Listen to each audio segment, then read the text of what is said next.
As an architect of £32 million projects and a design technology teacher of electronics, engineering, graphics, designed to the scale of an average ADHD child's attention span,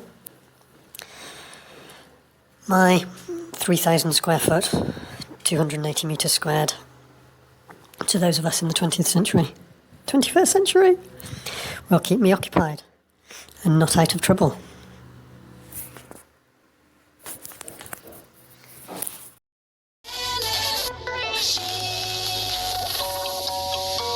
If you think you might perhaps like a train wreck of a podcast, this shows every likelihood of being a slow motion car crash of a channel.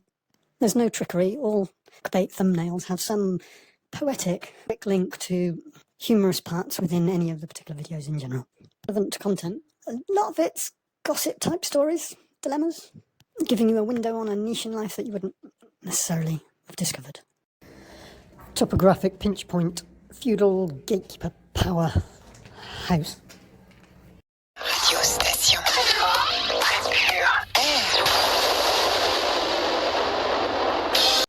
Where I live, it's like a gateway to the playground of the Alps. And if you were to expand that a little bit, you could say that Annecy is a bit like a gateway, an intersection to the Western Alps more generally. You've got the Chamonix Valley, and then another turning to the Tarentaise Valley. The thing is, though, that this makes Annecy a bit of a huge, not so attractive in places, spaghetti junction of motorways, highways, whatever you want to call them. But they're all quite urban, so it's all quite tight. You can easily overshoot your mark. And it's not the case of doing another circuit, you're just lost then. But once you get down into Annecy, there's a fair few streets that look quite similar, but it's nice, genteel town. And when you get to the old town, it's just pricelessly beautiful. There's this new development on the waterfront, just near the Hotel de Police. For a couple of years now, this has been just a hall with a huge handmade escarpment with a hotel perched on top of it. In this hall, they've put some apartments that as when you were going up, you would think that it was municipal offices. It's sort of quite futuristic looking. Generally, I think of Annecy as quite conservative money. They've got to be expensive apartments. Such a huge amount of money has gone into them. It's a good example of French architectural vision and how status can make things happen. In Britain, money is the status. So, and so they know that the area can command a premium, so they can put the money into creating the underground parking that the prefecture demands. There's international money comes to Annecy. It's a beautiful location, and it is a privilege to drive around either coast of the lake. It's sort of like a camping coast on the far side, and then even in the rain, when you can't see for the mist, the mountains that rise up out of the lake, it's a privilege not to take that peage. Slow down and get a view of the chateau on the pinnacle, peninsula jutting out onto the lake, after you've stopped at the most precious local produce spa shop just before it, next to the church. And I've had a couple of seasons of this, and that has been, I'm reminiscing really. Wind's going like a pending away. I've seen the lake in every mood that it's got to offer me. Progress of the farm conversion is ad hoc as finances allow. Scrounging materials stretches resources. Living costs are minimal but increasing with little luxuries. Brexit means I have to have a bank account. A bank account you have to pay for in France. It also means in order to have the carte de séjour I have to pay some sort of property taxes. Healthcare, that's another one. Healthcare you part pay for. You have to have insurance. Managed to avoid all these things before Brexit. But the things we do, the jobs we have done, the temporary agency work to get the funds in, to get back to where you feel you belong. Okay, I'd like to have a moan, but I do know how lucky I am. Oh yes, the build. So the 3 floors are in, and there's an extra just in case beam, and there's the mezzanine level in as well, the 2 beams, and all the close space joists are in, with the nice little corbels, cut corbels that I did. Is that a lamb's tongue shape? Then there's acoustic plasterboard on top of the joists, multi-foil insulation, and then the floorboards on top of that. So early on, I bought lots and lots of ply, intending using that as the floorboards, quality ply, but I'm always trying to improve the quality. I've got really quite a lot of 1.5 inch thick, wing-edged rustic floorboards, wall boards, jail boards, that I want to have as features in a all-white floor generally, but the ply isn't 1.5 inch thick, obviously. I'm starting to think that it needs to be more rustic boards than white. The oak floorboards of the mezzanine level aren't down yet, but they will tie together with the rustic. Now, how to do the skirting on each level. The level below is the diamond pattern, diagonal perhaps better described, pattern, 1.5 metre long, 2 metre long floorboards of 9-inch pine planks. Peter Piper picked a peck of picked pepper. Would it be overkill on the skirting to have pine skirting as well? I think tall white skirting there that I've managed to salvage from somewhere, and white skirting on the rustic and white floor as well. Perhaps I'll tie it in a little bit together. But then on the lowest floor, the mezzanine oak floor won't have any skirting really. On the lowest floor, there's like a beige concrete slab. Pleased with this 55 metre squared of floor. Troweling and troweling to a polish. Next day, wet, soak and polish again. And again. And you get it. And I don't know what type of skirting this should have.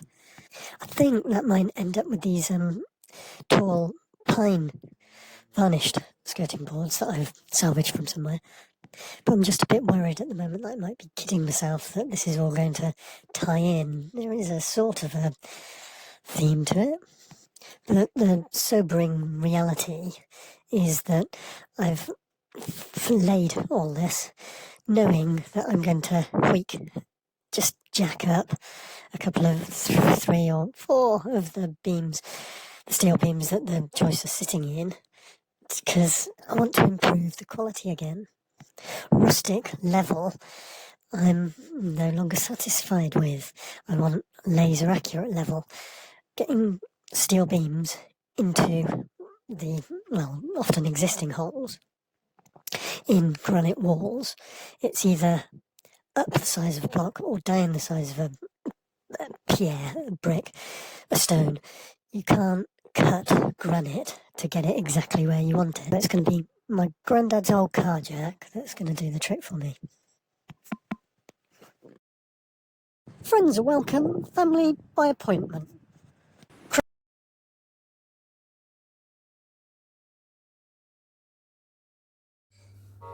So it's no secret anymore.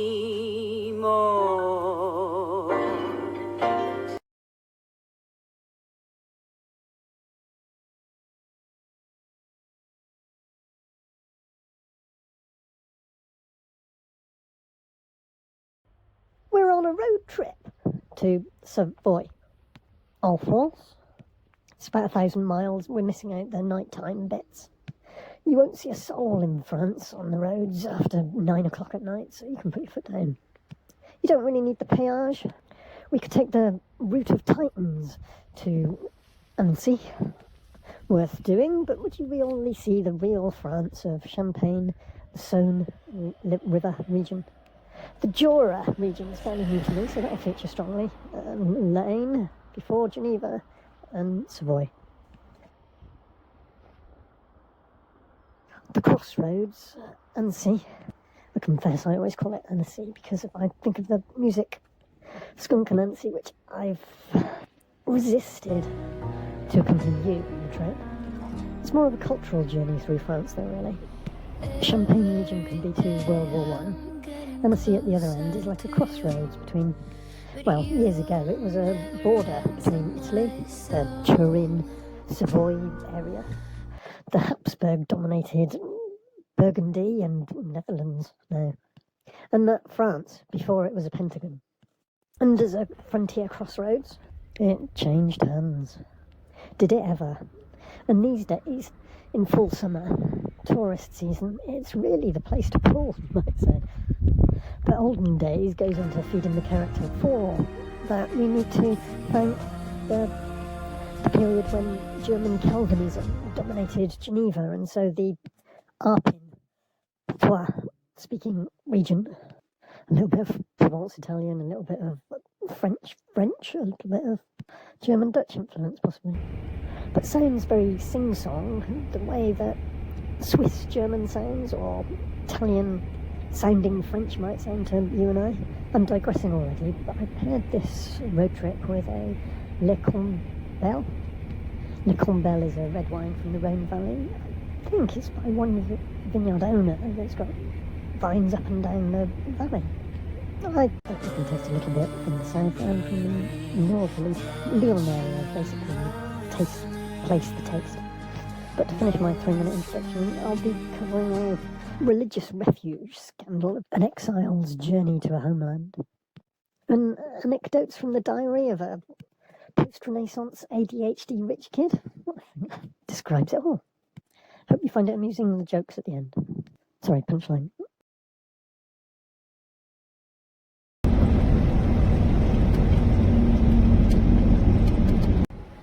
Burgundy region is like big bucks money of the past. French Comte is sort of where the rebels would have retreated to the mountains, where guerrillas would have descended from. There's the table Jura and the folded Jura. These physical mountains, I think it'd be fair to call them mountains, are across one of the top higher pentacons sides of France, where it joins the top of Switzerland. Switzerland has cantons, and several of them open out onto the Jura Mountains of France. The Jura Mountains take a bit of a wave form, a couple of them rolling up against the northern Alps of Switzerland. The cantons and their further hinterland sort of elongated like groins on a beach, or hotel sunbeds, but riverain land, and the analogy doesn't really work. There's a clock-making town in the French Jura, and that's a hinterland of a clock-making Swiss canton out at that proverbial sea. As these ripples of mountains wash up onto Switzerland, interestingly, the Rhine River goes northwards and the Rhone River goes southwards into France, two different directions on two different ripples of the Jura Mountains. There are a few good roads through, but as you might expect, these ridges, it's not easily passed. But very worthwhile, especially if you've got that car or motorbike, you know. The route of the Titans with the viaducts that carry modern tarmac is south of all this, just back on to Geneva. You'd miss all of this out and much of the history of the Jura. You'll often start with hundreds of metres of, it's not called a brontosaurus anymore, apparently. It's called a sauropod. It's huge 2-metre wide steps of sauropod going on for hundreds and hundreds of metres from France into Switzerland. But we'll skip on a few millennia from there, I think.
take the next right onto Place de la Mairie, then turn right.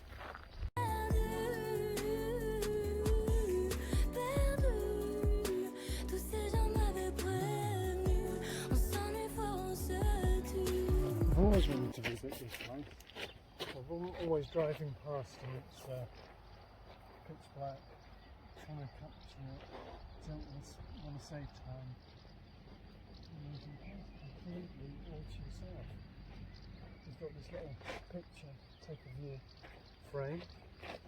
It's all set up, there's a fun fair next door.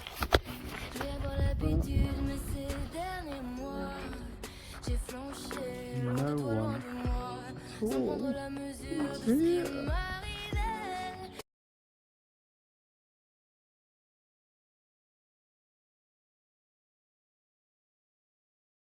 Et c'est arrivé sans le voir venir.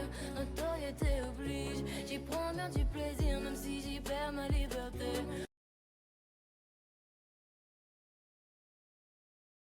Chateau Vanzy, Chateau Chalet, Chateau Pugieux, Chateau de Saint-Lon, Marny-sur-Tille, Drancy-le-Château, Burles-Templiers, Rissy-sur-Ours. Vouloir trop réussir, la pression du succès des gens, les autres, et nous, qu'est-ce qu'on va devenir? Perdu. Homme Abbey, Saint-Clair, de Poligny, Monasteries, Carmel Saint-Mire, Condat Abbey, Chateau Chalon Abbey, Mont Roland Convent, Pontarlier, Romain de la Roche, Baume des Messieurs, Olmans, Bressancourt, Arc et Senaz, Salins-les-Bains, Saint-Pins, view of Mount Jolivet. That's to mention just a few of them to get started.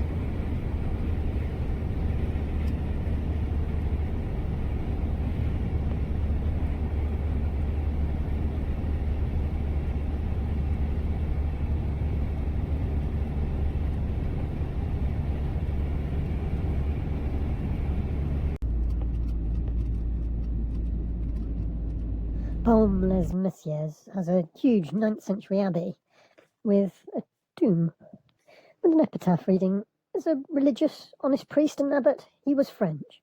Who was Jean de Watteville of the 1700 fin de siècle swashbuckle times?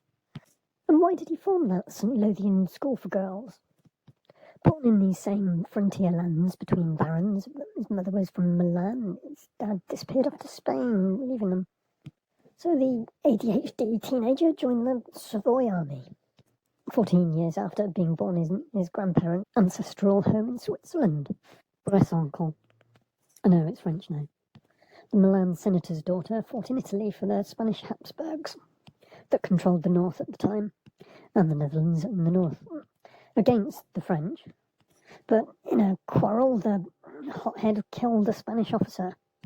He ran away to the other side of the borderlands, to a Carthusian monastery near Paris, though he struggled with the burden of chastity, climbing over the walls for a night out in town whenever he got the opportunity. One night he was discovered climbing over the monastery wall and killed a prior this time with his pistol and made his escape.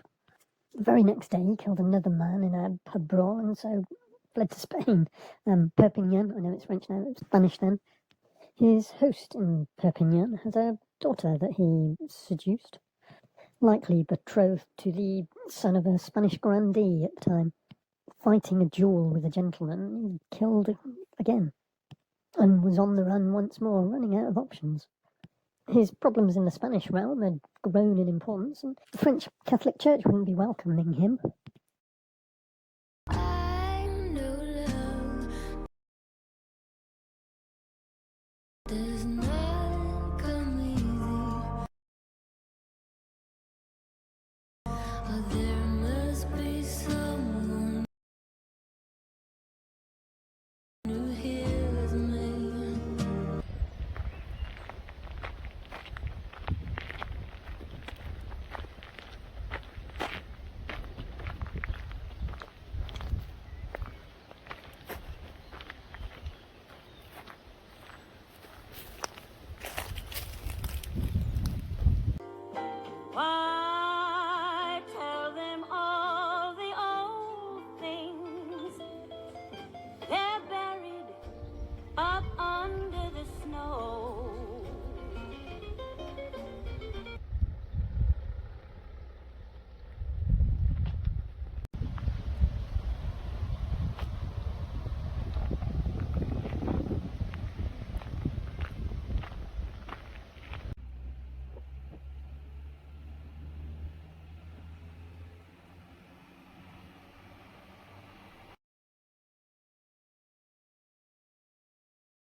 The first boat out of Marseille took him to the Ottoman Empire, to Turkey, where he converted to Islam, and he became a pasha. Obviously bright and skilled, as a mercenary at least. He took all the trappings of a pasha of the Ottoman Empire, with slaves and a harem of girls. He was there for 20 years, he obviously enjoyed it. Whether he was trusted with, or he just took his knowledge of several Ottoman fortresses to the Venetians when they were wanting to attack, can't be too clear, but he defected to the Venetians in return for a papal guarantee that he would be pardoned and could return to the priesthood. Return, a loose term, because he'd hardly started in Paris. With various rich benefactors, he returned to Burgundy, now plotting to overthrow Spanish rule and replace it with that of Louis XIV of France. Always the ambitious chap, he wanted to become Archbishop of Besançon, but the Pope reminded him about the double murder, breaking of vows, apostasy, and consoled himself with a nearby abbey. But it was partly down to work performance. He'd been entrusted to represent France at a peace treaty, but he ended up getting accused of treason by the French and had to flee to Paris, and criticised for not being able to prevent French Comte being kept as Spanish, not being released to the French. Why you'd run to the capital of the country that's accusing you of treason, I'm not too sure, but there was another treaty and it was all sorted out. France got the French Comte they wanted, and all was forgiven, and he could return to his rich abbey in the provinces.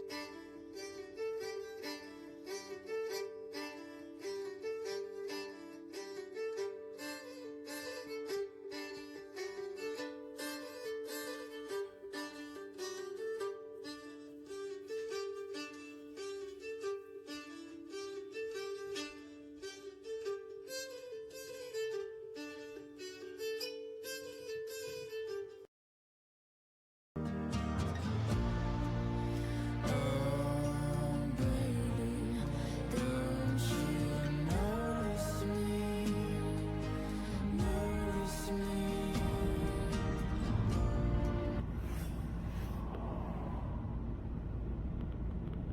20 years in the Janissaries of the Ottoman Empire of the Peloponnese, all forgotten and behind him, or were they? He navigated the political machinations of Dole and Grey nearby, baron-hosted peace settlements. With his property and dignity restored, he combined a couple of local convents, reserved for the daughters of noble families of the province, and combined all the noblemen's daughters' schools of the area, all under his control. He rarely came to the king's court, but was received there with consideration whenever he did. He was little chastised in his morals, euphemistically. He was a quibbler and an authoritarian. He made a reputation for extreme attachment to his rights as a Abbé de Beaune. At the same time, he was described as a pleasure seeker. There is even a mention of the installation of a harem in his castle of St Lothian under the guise of the House of Education. He partly transformed the buildings of the abbey, particularly his abbot's dwelling, the north transept and the interior decoration of the church, and had a staircase cut at the bottom of the recess to reach Crancot. Dramatic by today's standards, but I can't help but feel he was fairly typical of a baron of the time, adopting the veil of religion, whichever suited him financially. Personally, I find it difficult to describe him as a romantic figure, but that's how the French do. So ready to lose everything, everything.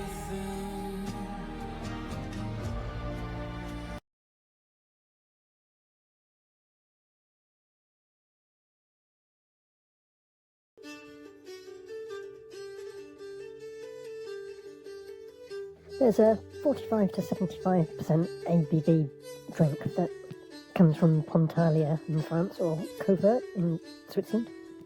It's made of predominantly wormwood, together with green anise, sweet fennel and other medicinal and culinary herbs, flowers and leaves. Not bottled with any sugar, this is added afterwards. When it was given to French troops as a malaria preventative, the troops got a taste for it in the colonies and brought it home with them. Became very popular. Indeed, 5 o'clock became known as the green hour. The wealthy bourgeoisie to poor artists and ordinary working class people mass consumed it. Mass production made it much cheaper. 36 million litres were being consumed in 1910 compared to 5 billion litres of wine in France. Honey was put around the top of the glass for children, and it was sort of known as a women's drink. Considering the date and location of its first production in France, it's tempting to think that the convent sisters that produced it weren't given the recipe by our mercenary from the Ottoman Empire, Abbot discussed earlier, rather than Dr. Ordinaire, which even sounds like a John Smith name. Considering its Persian and Syrian and Greek roots, even a wormwood drink was produced in Egypt. The plant was often burned as a protective offering, the name of the bitter herb even getting its name from undrinkable. Have you guessed the name of the drink that we're talking about here? In New Orleans in America, it was used in the Sazerac cocktail. Edward Degas' painting in the Musée d'Orsay epitomised the popular view of absinthe addicts as sodden and benumbed. It does focus the attention onto the central field of vision. The high alcohol content numbs, but the sharp and bitter herbal aspects uplift somewhat, which does give it a different effect to other alcohols. But wormwood essential oils were added to some brands, and they have a much stronger effect. And also added afterwards, like the sugar, a phantom sensation, and of having tulips brush against my legs after leaving a bar at closing time, quoted Oscar Wilde. But Art Nouveau graphics and exaggerations and its mass affordability are mainly absinthe's fame or infamy, linked to Thujon, the chemical constituent in wormwood essential oil and in trace elements of absinthe. Let me give my life to you.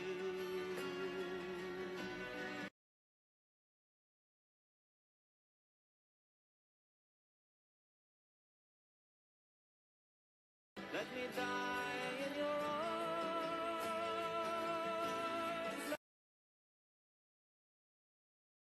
So many places to visit in the weird and wonderful place of Jura.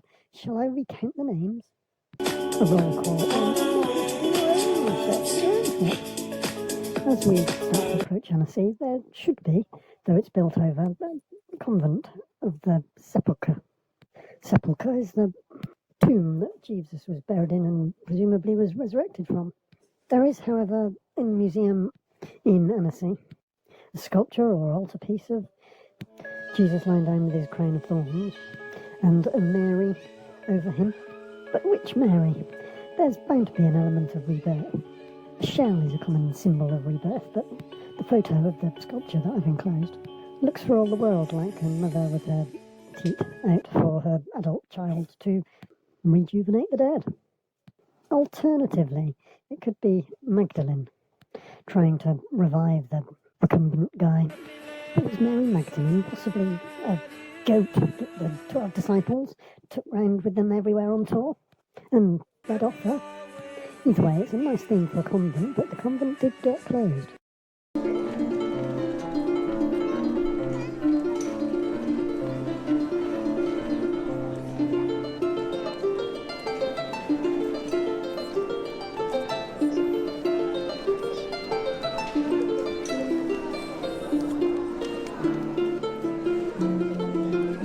Had a benefactor, but what baron or whatever would have been so arrogant as to have the tomb of Christ as his own resting place?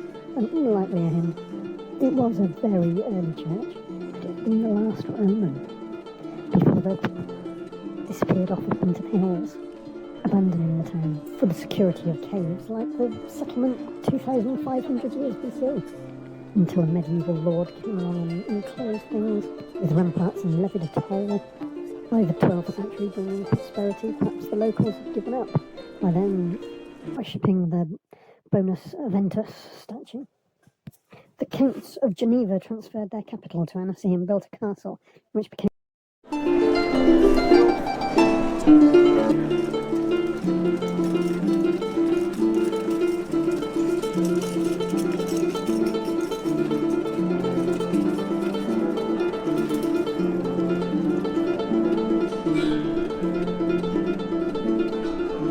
became their royal residence when the dynasty came to an end with the death of Robert. Robert? Hey, Rob? Yeah, they were robber barons, weren't they? Annecy devolved to Savoy. Evolved, so innocent a phrase, but there's plenty of more in truth. These were rivals. But there was no further competition. No longer a capital of anything, just a part of the greater Arpita-speaking region. It experienced a period of decline.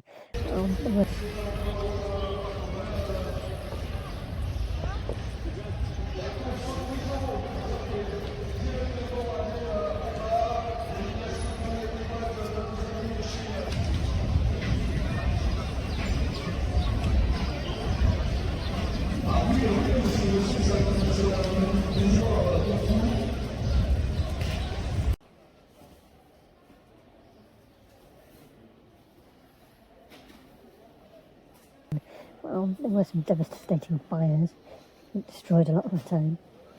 Amadeus renovated the town and the castle, an appanage granted land to his son. Annecy rose from the ashes and resumed its title as Upper Savoy, a golden age of a series of brilliant princes, married into the French royal family and received duchy or two from their king, with Calvinism converting people's minds across Germany and Switzerland. The Bishop of Geneva and a number of other monastic institutions were expelled from Geneva, took refuge in Annecy.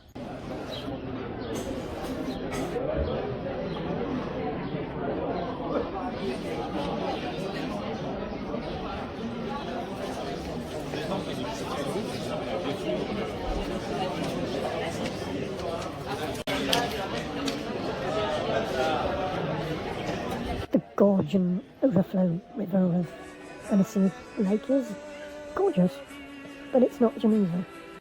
Even in this golden age for Geneva, with colleges and academies and several religious Catholic orders relocating here, with the triumph of Protestant Calvinism in Geneva over hearts and minds, the cathedral, then the Maccabean chapter, then the bishop himself arrived, and a warm welcome was extended by their Franciscans. I think Francesca might have been one of the names of the three Australian girls I was talking to that as I arrived in Annecy, that were staying at the new hotel and leisure and residential complex that's fairly recently only just opened, really. One of them bent over and looked at me from between her legs, like touching her toes type position, but with their hands on the back of their thigh to see if I was rubbernecking them, checking them out from the angle. But I let it pass me by, such is my dedication to you. But the warm welcome extended by the Franciscan monks in Annecy around 1535 to the bishop gave way to some disagreements arising from cohabitation and sharing, to the point that a separation had to be envisaged that could only be to the bishop's advantage. The latter gained the support of Rome in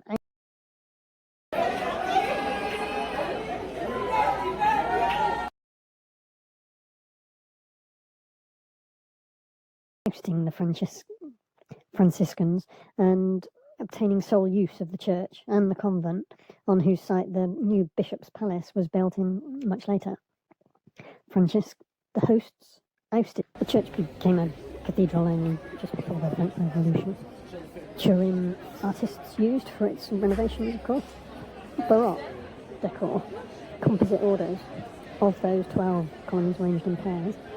Savoy flamboyant, the style became known as. Check out the Pont d'Amour. You feel for them, little Francesca. They'd only met someone new, invited them to move in. They invited their friend to move in, and then them two invited their boss to come round, who took over, started laying down the law, and then got the ultimate law on his side and got rid of Francesca. All the flamboyant Geneva Catholic orders parading around like peacocks in what they hope is going to be their holiday home, under the bishop's watchful eye, having an episcopal time, all the way to the Dwint Peninsula. Before we get more secular, you could perhaps take the footpath up to Chapelle Saint-Germain, where a hermit lived in the 10th century. And so, such a popular hermit that he had lots of pilgrims visiting him and built a church. Must be really annoying for a hermit. A crowded cave needing an extension. Down in the town, the curved arcaded street with all the restaurants under and beyond follows the line of the cliff that the castle was built on, but there are a couple of antiquated alleyways through. A lot of the town would have been 4-storey timber buildings though, with balconies and fairly narrow streets. I did make it up to the castle at the top. There's not really anywhere to park at the top, and while it is a nice sort of sunset type of a thing to do with a loved one, there aren't really any expansive views that you can see sunsets from. But it's a pleasant square, but I couldn't go inside at that time. But come the time of the French Revolution, Rufy had some big ideas.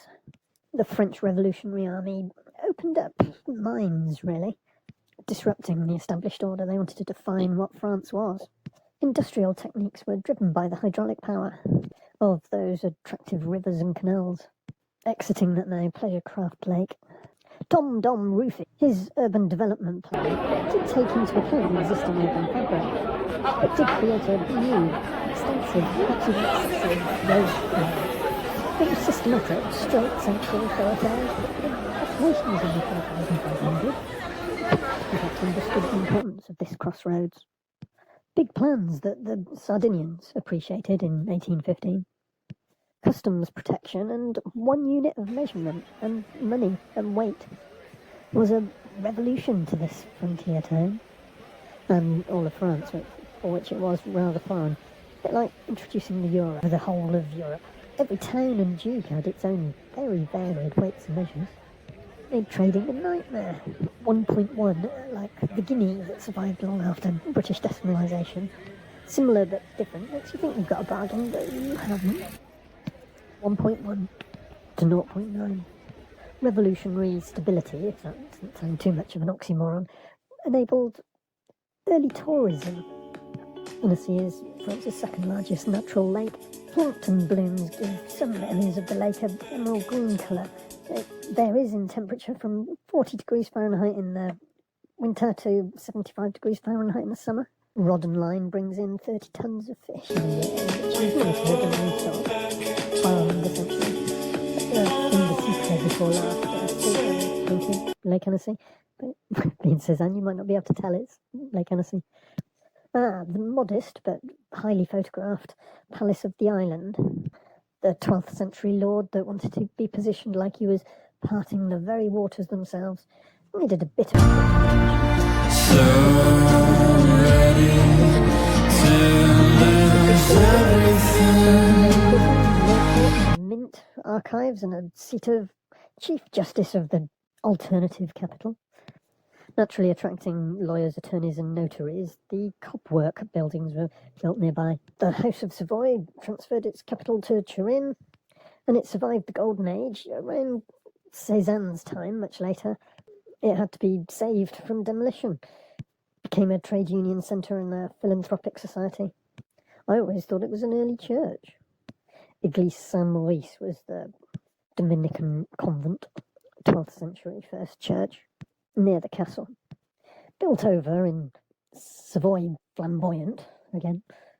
The aisles still have irregularities that show that it was built in stages.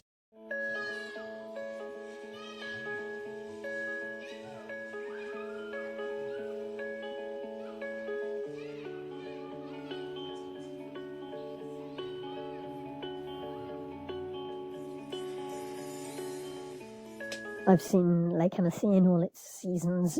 Do get to the other side of the lake, and even if only to enjoy the views from on high. In summer, it's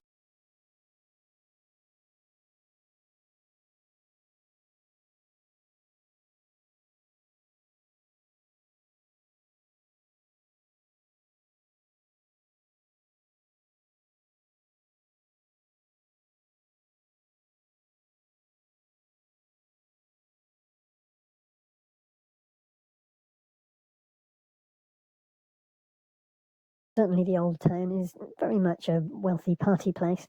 It's a reasonable sized town and people come in from all the villages, so you can speak to a local just the same as, well, there was these two guys on the bridge as you go over to the one of the two most characterful cafes in the old town, sheltered by that 12th century flat iron building. You have to squeeze past and these two blonde girls, "Are you from Belgium?" the guys said in French. They started chuckling and they were away. They were all four of them from the same town, but it's a big enough town that people don't know everyone. I think they were looking to pick up tourists myself. Because I've got to bring it home, I haven't mentioned Savoy and the cloche, the bell factory museum thing. It's the biggest bell foundry and made the Savoyard bell that's in Notre Dame. Biggest and oldest, but much newer than Gloucester Bell Foundry that made the bell that signalled the American Revolution victory over the British.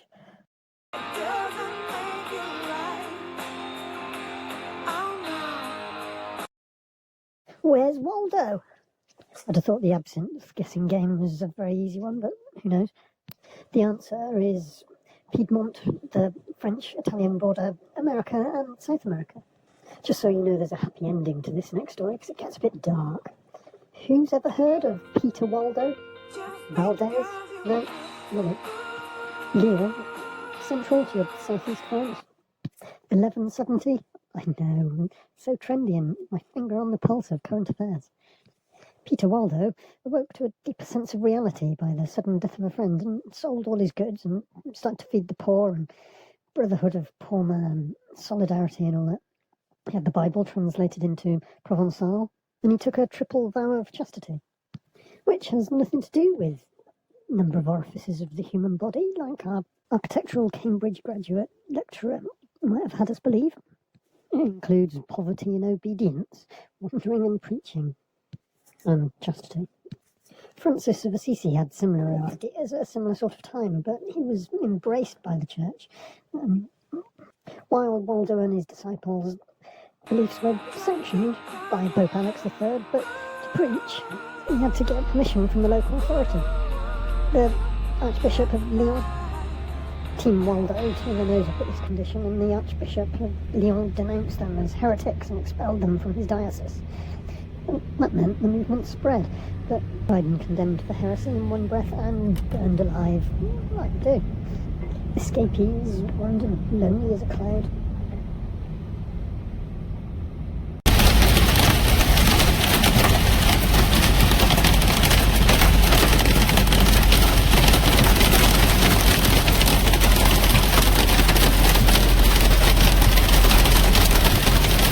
Waldo set up a home in the sparsely populated Piedmont valleys.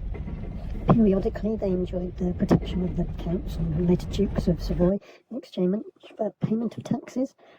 Corvée labour was more usual at the time for paying taxes. They were separate from the Roman Church. They liked it there. It was their Garden of Eden. They stayed for centuries. From 1200 to 1550 they had no churches of their own, holding their assemblies in fields and caves. We mentioned Calvinism earlier. When news of Martin Luther's defiance of papal authority, the start of the Reformation, reached the valleys, Protestant reformers in Switzerland invited some of Team Waldo to a synod, a sort of party-type thing for church leaders. But this got these reclusive Team Waldo drawing attention to themselves, putting their head above the parapet, so to speak. They'd been Protestant for centuries before this new Protestantism. 30 years later, they were being persecuted.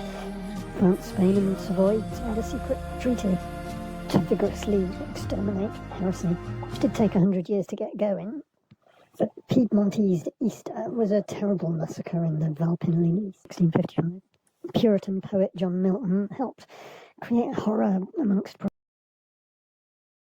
Waldo's hermits, especially recognised the French Dauphine festival.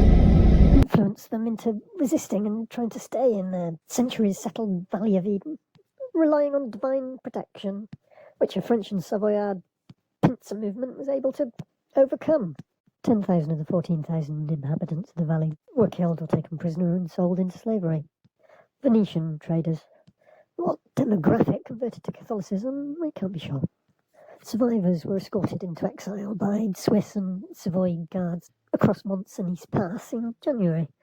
We're heading back through Jura, but this is all going on where I usually travel on further from Annecy south to Provence. There's the route Napoleon you can take if you're a glutton for extensive hard work, but Waldo's hermits took a slightly different route from Piedmont, but no less arduous, even in a car. They didn't have cars in the 15th century.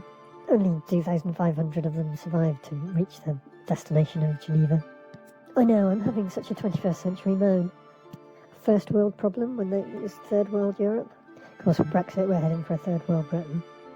On arrival, some of Waldo's hermits scattered to the Protestant known world. The most zealous resisted the refugee camps, and under the persuasive oratory and military skills of their spiritual leader, recruited some locals, and 900 men went back to resist a glorious return, reclaim their Piedmont homeland. A lost cause, perdu. You may be thinking William of Orange had been forming an alliance of Protestant states at this time, however. Britain had quietly been invaded by the Dutch. An almost bloodless coup. The glorious return was a guerrilla commando raid by Waldo's wanderers, but also a proxy war like we know today by greater powers. And certainly a Cold War as far as Louis of France was concerned. No women and children for the glorious return from Lac Le Mans, flanking Mont Blanc and Lec des Reins, and Mont Cenis to reach Bobbio Pellice. Skirmishes had them down to 300 men, but it was the Savoy Duke that wasn't really committed and didn't think he should be doing all the hard work for Louis of France. And Catholic Savoy joined the Protestant Grand Alliance and let all Waldo's followers go back to their valleys. Ironically, Arnauld, the leader of Waldo's warriors, was actually born French, and the treaty giving the peace said that all French in the valley had to return home. Arnauld was born just inside France and had to leave. It had taken him 10 to 14 days from Geneva to Valpellice. They knew the way, but they took hostages, the richer the better, to act as guides, so Waldo's wanderers could get through a town and over a bridge, then sell the hostage. This worked well in Sallanches and Megève. Getting around Aigues-Croches in heavy rain, La Fenêtre and Bonhomme, you may know them, west of Mont Blanc. They got to the tricky burghers of Savoy-Tarentaise, who tried to lure the glorious return with copious hospitality. But it was only a delaying tactic until the militia arrived. But news had spread and the villages were all empty along their route, so there was no one to pay for the provisions that they took. Col d'Isran meant mountaineering for them. Val-Cenis is long, and they got lost, separated, and some never rejoined, gliding steep slopes on their bottoms. Against all odds, they overcame 250,000 French troops, like Stamford Bridge, and reached Val Germanasca by the morning. Waldo's warriors started to get a bit brutal and cruel, though their pursuers that had hemmed them in into fighting the French, they slaughtered at the next bridge. After capture, they were splitting up and fighting for their individual valleys. Podio is perched in a spectacular location, amongst orchards and pastures. The dispersing brutal bunch had their eyes on their individual prizes. Now, you can get a very warm reception in Foresteria Valdese. They do use the Italian state, but they are quite independent from it. I know, it's a story of survival rather than a happy ending. But anyway, we're heading north back through Jura towards Britain. A short channel crossing, and the police aren't usually military trained like the French gendarmes.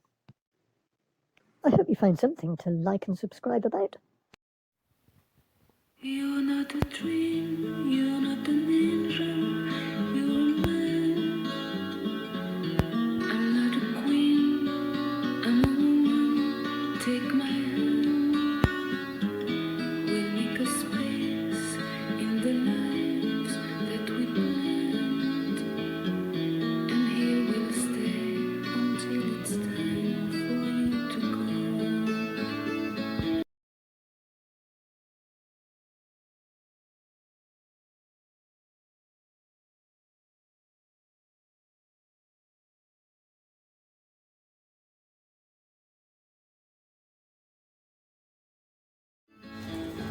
After so many garagistes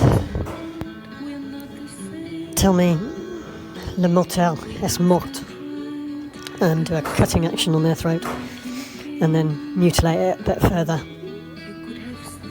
and getting it repaired and back to England and sorted out once it's in England, from the half-baked job that the French garagist, overconfident, underskilled and half-fitted out work on the motel.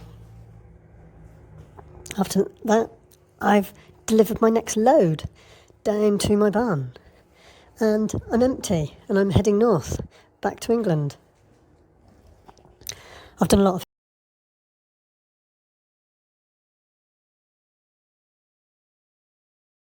I got out of the habit a long time ago now, really, of putting 3 litres of vegetable oil in my diesel tank, making sure that I had a 50-50 mix with what was already diesel that was already there. It came to parity with the price of vegetable oil and the price of diesel. It seems to be coming round again, though. Especially in France, there's a vegetable oil shortage, don't you know? Especially when it comes to 2-for-1 offerte. Shelves are empty. Almost immediately.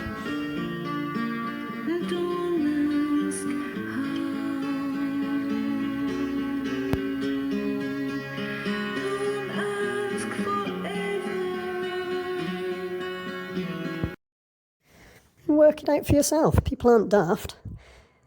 €2.10 for 1 litre of diesel for your vehicle. You can take advantage of the 2-for-1 offerte. Supermarkets in France aren't that great on their special offers. €3.50 for 3 litres. Once again, gasol, €2.10 for 1 litre. Even without any special offers on, if they're off the shelf straight away.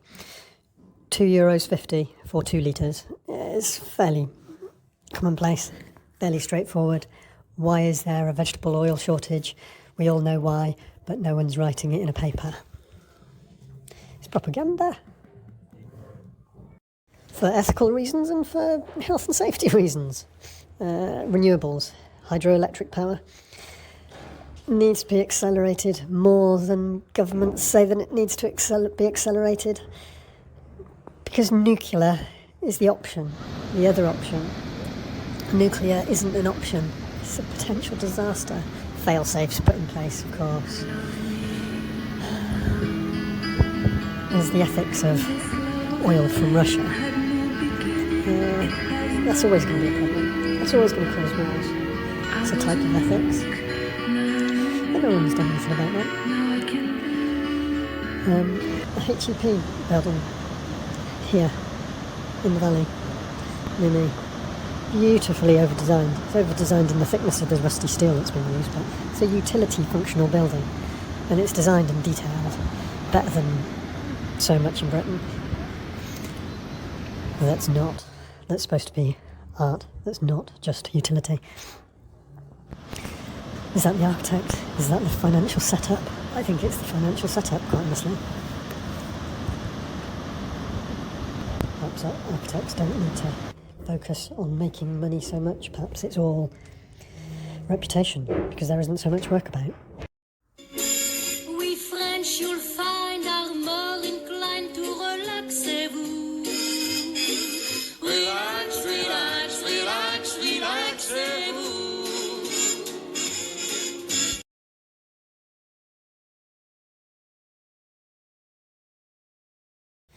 A method statement is usually a written way of doing something safely. They are all in my head, but I'm very aware of my method statements and I consider them very safe. You can remove a hazard, you can replace a hazard, you can isolate a hazard, or you can protect from. That's from most effective to least effective. So like PPE that protects you, that's like the least effective measure. You don't need to protect for something that you've removed as a risk. So it is something that is used only one trade in an area of a building site at any time. That is a method statement. Method For me, I'm only ever going to be the only trade in the barn. That is an elimination of the slapstick type humour that you get in building sites sometimes. Not really so much one-upmanship, just a sort of arrogance of a big fish in a small sea, or I'm the most important person for me, for my price. I have tried to eliminate, I've replaced temporary structures to get to a level as much as possible. You have to erect these structures, and that's a risk. Scaffolding I'm talking about really there, aren't I? You can isolate things with administrative controls and engineering controls. Just change things, how things are done. You won't see me with gloves on. You will see me with masks on. I'm just emphasising this because you will probably get instructional videos at some point in time of how to scribe a piece of material to irregular shaped surface, like a skirting board or something, while creating a lot of mess, or the not creating a lot of waste method.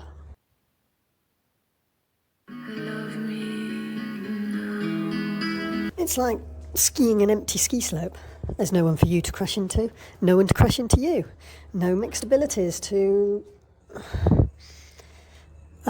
Some of you have been skiing recently and you will know that. Beauty of COVID. So safe skiing.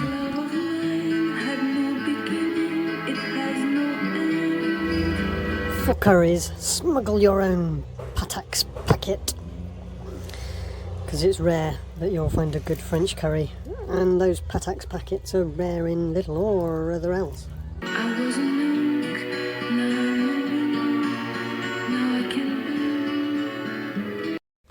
Continental shovels, shall I call them? Oh, I just can't use them.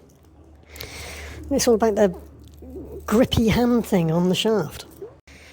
The balance is perfect for scooping.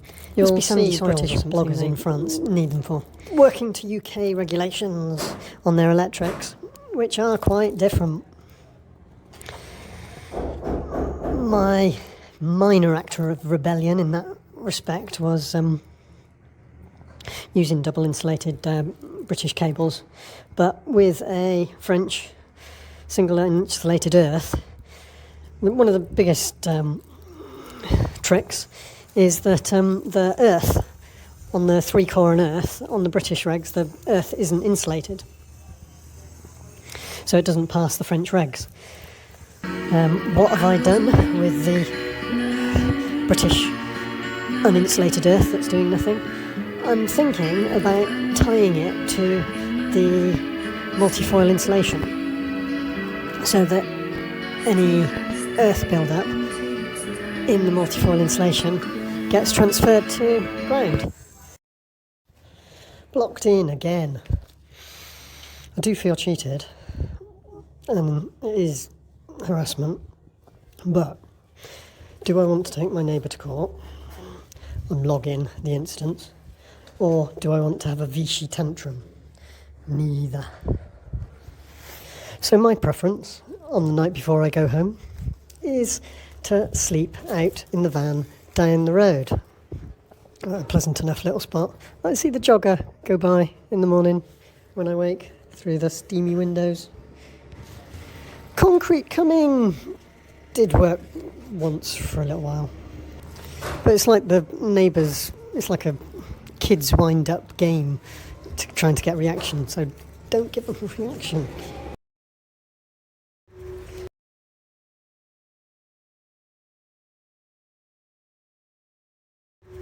Like food cuisine tourism, boots tourism used to be a thing for people coming to Britain. Bio shop tourism, by the looks of things, must surely be a big thing. Similar brands, but different. Different brands, different obsessions. But 3 in one small town, 3 bio shops, fully stocked like this. The population can't support it.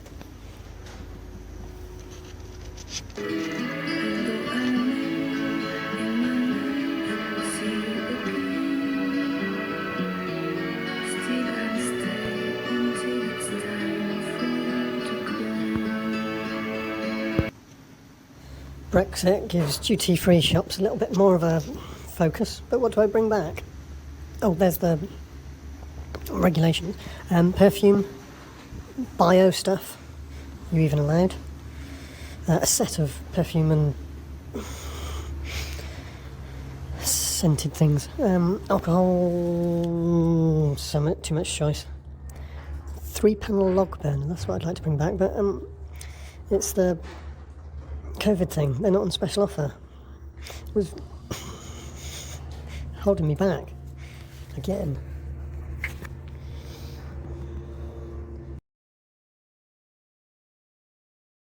It's a long way north to think what I'm going to do when I get to Pays de Calais.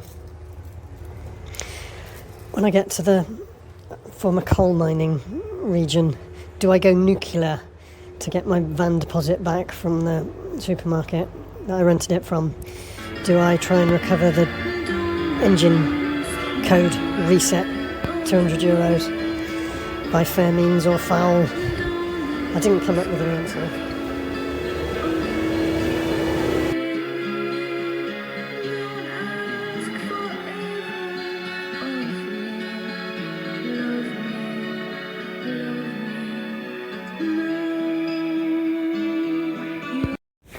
Looking at the price of a litre of wine, it's not a litre though, is it? It's 750 millilitres.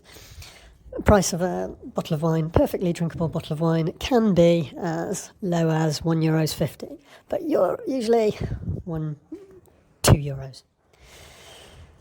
Same price as diesel. Now, I'm not recommending you put wine into your gas tank. It's just you can choose your route through France by what wine regions you go through. So I vary mine from the Burgundy region, through the Jura sometimes, through the Savoy region, and then Chambéry. It sort of peters out, strictly speaking, before you get to the heights of Isère.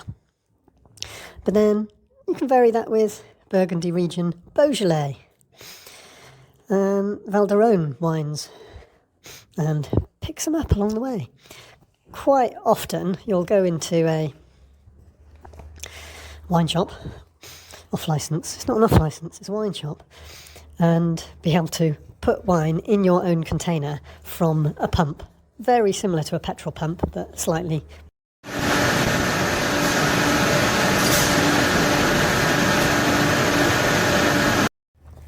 And back to the 3-process grind.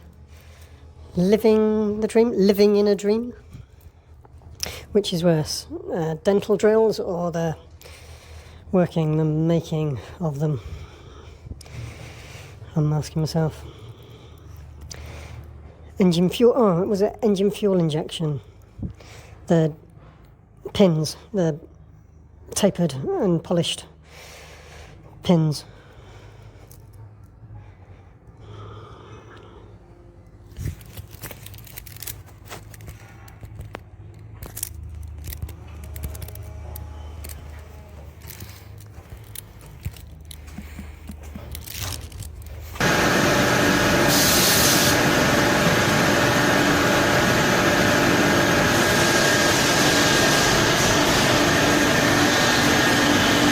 Or were they engine fuel injection pins? Double tapered and polished pins? I must tell you about inadvertently covering for the Czech woman, I think she was. Young skinny Czech woman that ate nothing but sweets, and her skipping out at midnight on the night shift, and covering that by covering, in animal breeding terms, the shift supervisor. I've got to tell you about that sometime.